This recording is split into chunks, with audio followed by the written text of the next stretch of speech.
এখন আইন উপদেষ্টা আসিফ নজরুল স্যারকে একটা কথা বলতে চাই, দেশে পুলিশ আসামি ধরতে ভয় পাচ্ছে, তাদেরকে কি পাওয়ার দিলেন? নামের পুলিশ তো ছয় লাভ নাই, যে পুলিশ আসামি ধরতে পারতেছে না। এবং যে আদালতে আসামি ধরার আগে জামিন হয়, যে আমার যে ঘটনাতে মারার ফুটেজটা আছে আপনি দেখবেন, সে যে দলেরই লোক হোক না কেন, সে যে দলের লোক হলোতে আমাকে তাদের জনগণের মধ্যে হত্যা করার চেষ্টা করা হয়েছে, মারধর করা হয়েছে, এই মারের কি কোনো বিচার নাই? জনগণকে বিচার বলে কোনো কথা নাই, আইন বলে কিছু নাই। তাহলে এই যে আমি ছাত্র আন্দোলন করলাম, ছাত্র আন্দোলনের সাথে তো ছিলাম, ছাত্র আন্দোলনের সাথে আমরা যোগ দিয়ে কি ভুল করেছিলাম? দেশ স্বাধীন করে ভুল করলাম নাকি আমরা? বুঝলাম না।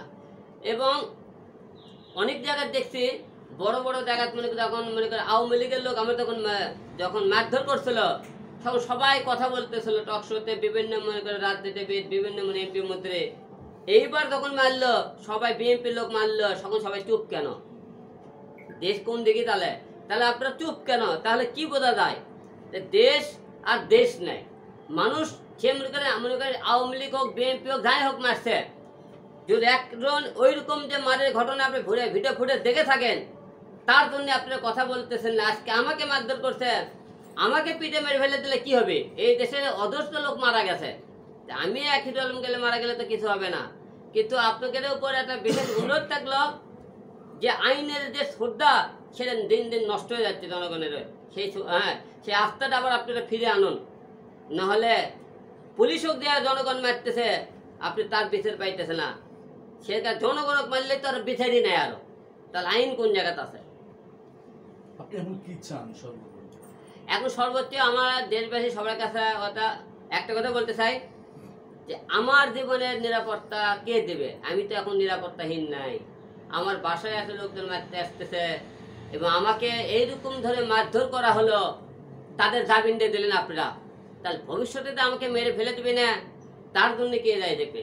তবে আমি কোনো যদি মারা যাই, আমার জন্য মনে করেন আমি এই বাংলাদেশের এই দুই রাজনৈতিক দলকে দায়ী করে দেবো। কারণ আমার বাড়তি কোনো জীবনে কোনো সত্য নাই, এই দুই দলের লোকই আমাকে বারবার অ্যাটাক করতে মারতেছে। তাই আমি যদি কোনো মারা যাই, এই দুই দল দায়ী থাকবে। আপনি কোনো দলকে, এখন তো আওয়ামী লীগের সরকারও না, বিএনপিরও সরকারও না, তাহলে এখন যে সরকার আছে এই সরকারের কাছে আপনি চাওয়া?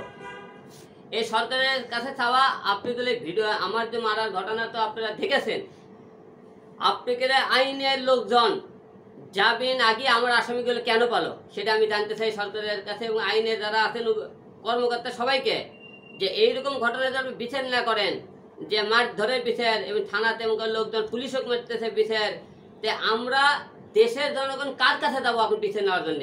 আমরা কার কাছে নিরাপদ? আওয়ামী লীগের কাছে নিরাপদ ছিলাম না? বিএনপির কাছে নিরাপদ না? আপনাদের দায়িত্ব আছেন তাদের কাছে নিরাপদ? জনগণ এখন নিরাপদ কার কাছে সেটা আপনারা বলবেন।